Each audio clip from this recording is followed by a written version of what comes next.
Have you ever wondered what games you should keep or you should lose? Find out here at Purge Review. So here's the Streets of Steel, Kickin Asphalt. I consider this the main game, even though the other one's a standalone also. This has an arcade look to it with a really cool spine here and the game on the back. So I think all of this works really, really well. When you open this up, you're going to get a rule book, which we'll take a look at in just a few minutes. You're going to get these boards that you'll have here. You can see they have different colors on them, so green into yellow into red, and the red will be where the boss will come out. And you can see there's toxic waste on this one, and different things just to shake things up when things will come out, etc. So these are really nice boards that you put in, and they're modular, as you can see. Then you're going to have your player boards. Now these are really, really nice, real nice cardboard to have. They really went the extra mile for this. You can see all the stats that you have and the powers you have with the artwork.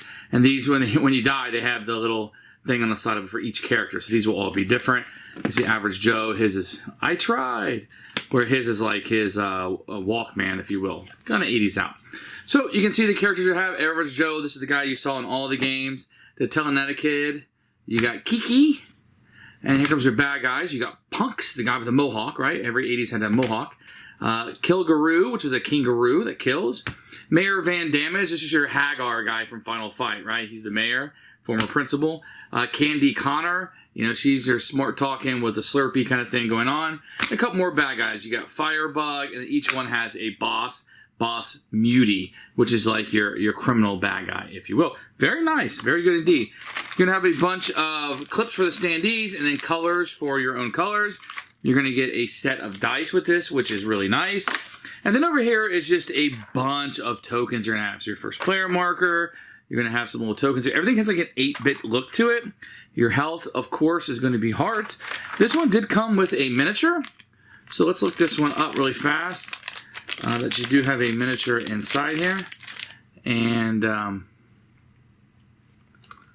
just had one here, and he looks pretty good. He's got his hands out, his cape going in the back. So there's one miniature for you.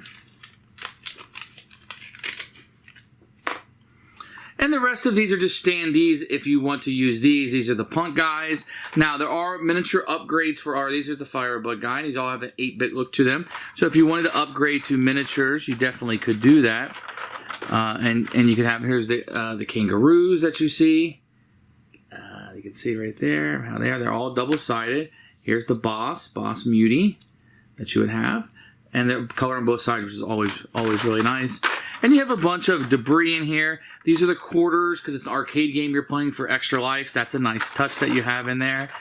You have your characters. Here's the roller skating one. And they all look. They really bring home that arcade look that you'd be looking for in here. And there's plenty of little tokens in here, etc. that you're going to see. So the components are very good. You got a little bit of a compartment in here. We can situate stuff. Let's take a look at the cards really fast. The cardstock is okay. You know, it's not terrible. It doesn't have a linen finish. It has like a gloss finish to it. But I think that it works here. You might want to sleeve them, but that'll be your call. You're going to have some items like a hoverboard, right? What we always call a Rambo knife for a kid. The Eternity Gauntlet, which is definitely different than the Infinity Gauntlet. And a sack of shurikens, right?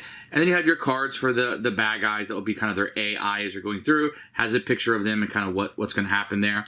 Then you have like the Slurpee, the Trusty, still some more items that you're going to have. And then this is supposed to look like a newspaper, if you will. I like the artwork in this game. I think the 8-bit looks really, really good because it's supposed to be an arcade. That's what you're supposed to be doing in here. And you can organize it a little differently than I did. You put that back in there, and that slides right in there. And then you are set up with the game. And it looks like an arcade, just like you used to play like Streets of Rage, which I think is what they're going here, Final Fight, all of those games in this box. Components are really good. Let's take a look at the rule book here. Rules and stuff. It's kind of using that 80s font and coloring, if you will. You got a story for your characters so far. And then a picture of all of the components over here, which is nice. So the game board's going to move in this one. So that's why they're trying to show it to you. It's a little bit different than what you're normally going to see. So here's all of setup with no picture, which is kind of a bummer. But over here you got the entire game, which is kind of nice. Usually you see that on the back. Here you're going to have advertising instead.